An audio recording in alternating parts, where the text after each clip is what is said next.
Hello दोस्तों, विनीता हिंदी कहानियाँ में आपका स्वागत है।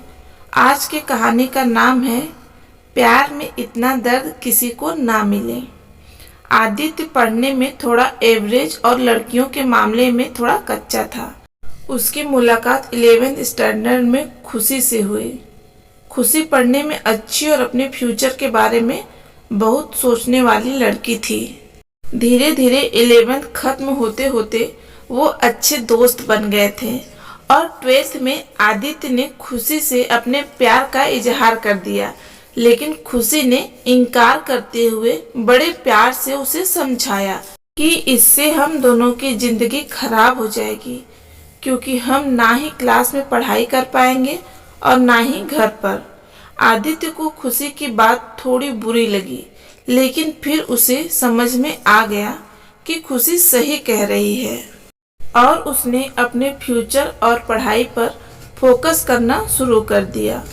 और अब आदित्य किसी भी लड़की से बात नहीं करता था, यहाँ तक कि खुशी से भी नहीं, क्योंकि उसे लगता था कि वो जब भी खुशी से बात करता है तब उसे अच्छा नहीं लगता है, क्योंकि कुछ दिन पहले तक खुशी उसकी क्रश थी और आज वो उसे रिजेक्ट कर चुकी थी। और आदित्य इन सब बातों को नज़रअंदाज करते हुए अपने इंटरमीडिएट की परीक्षा में मेहनत करके पूरे स्कूल में फर्स्ट आ गया।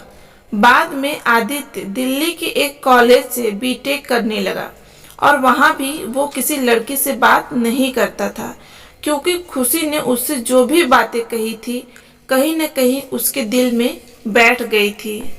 और जब भी उससे कोई लड़की बात करने आती वो मुंह मोड़ लेता।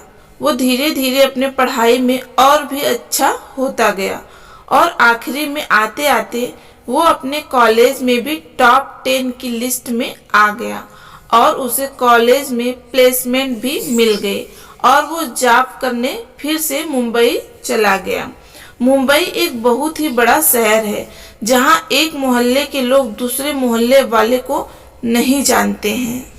वहीं जब आदित्य ऑफिस गया तो उसे वहां खुशी दिखी, लेकिन अब खुशी के लिए उसके दिल में कोई जगह नहीं थी और इसीलिए वो हर बार खुशी से छिपता रहता। इसलिए नहीं क्योंकि वो उससे नाराज था, बल्कि इसलिए क्योंकि वो फिर से खुशी की जिंदगी में नहीं आना चाहता था। लेकिन वो कहते हैं ना कि भगवान की मर्जी के आगे किसी की नहीं चलती।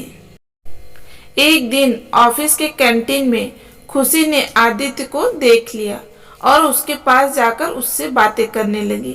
आदित्य के पास भी खुशी से बात करने के अलावा और कोई विकल्प नहीं था। दोनों के दिल में पिछले 4 सालों से जो भी दर्द था उन्होंने एक दूसरे को बताया और खूब सारी बातें की। खुशी ने उससे बिछड़ने के बाद अपने सफर के बारे में बताया और आदित्य से उसके बारे में पूछा, जिसके बाद आदित्य को कहीं न कहीं लगने लगा था कि खुशी गलत नहीं थी और आदित्य को फिर से खुशी से प्यार हो जाता है। कुछ दिन बीतता है और दोनों की दोस्ती और भी गहरी हो जाती है और एक दिन अचानक आदित्य खुशी से बात करते करते उससे अपने प्यार का इजहार कर देता है, लेकिन खुशी फिर इनकार कर देती है। और जब आदित्य उससे इसकी वजह पूछता है तो वह बताती है कि उसकी शादी तय हो गई है और 1 महीने बाद वो ये जॉब छोड़ देगी। जब ये बात आदित्य को पता चली तो वो एक बार फिर टूट गया, जिसके बाद वो अपने आप को संभाल नहीं पाया और एक चिट्ठी खुशी के लिए छोड़कर चला गया। और खुशी उस खत को पढ़ती है जिसमें लिखा था, मेरी प्यारी खुशी, मैं तुमसे बहुत प्यार करता हूँ, लेकिन शायद तुम मेरी जिंदगी में नहीं हो, इसीलिए तो मैंने तुम्हें 2-2 बार खोया है। कोई भी इंसान इतना बदनसीब कैसे हो सकता है कि अपने प्यार को 2 बार खोए। मैं नहीं जानता कि मैं तुमसे दूर रह के जी पाऊंगा कि नहीं, लेकिन अगर तुम्हें किसी और से शादी करते देख लूंगा तो पक्का जी नहीं पाऊंगा। इसलिए मैं तुम्हें और इस शहर दोनों को छोड़ के जा रहा हूँ। शायद तुम मुझे मिल जाओ, लेकिन दूसरी बार मिलने के बाद मैं तुम्हें कभी नहीं भूल पाऊंगा। मैं भगवान से प्रार्थना करूंगा कि वो तुम्हें और तुम्हारे होने वाले पति को हमेशा खुश रखे, तुम्हारा प्यार आदित्य। खत पढ़ने के बाद खुशी रोने लगी और आदित्य को बहुत ढूंढा, पर वो कहीं भी नहीं मिला। और बाद में खुशी ने अपने परिवार की खुशी के लिए अभिषेक से शादी कर ली।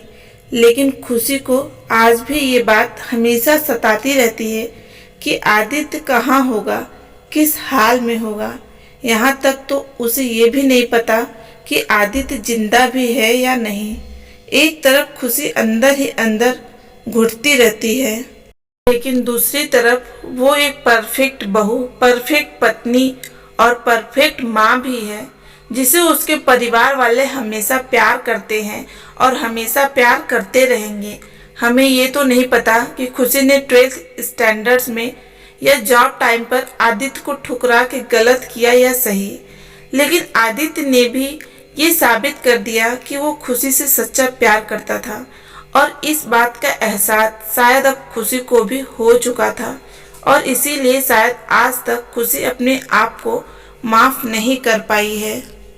मिल जाती अगर सभी को अपनी मोहब्बत में मंजिल, मिल जाती अगर सभी को अपनी मोहब्बत में मंजिल, तो यकीनन रातों के अंधेरों में कोई दर्द भरी शायरी नहीं लिखता।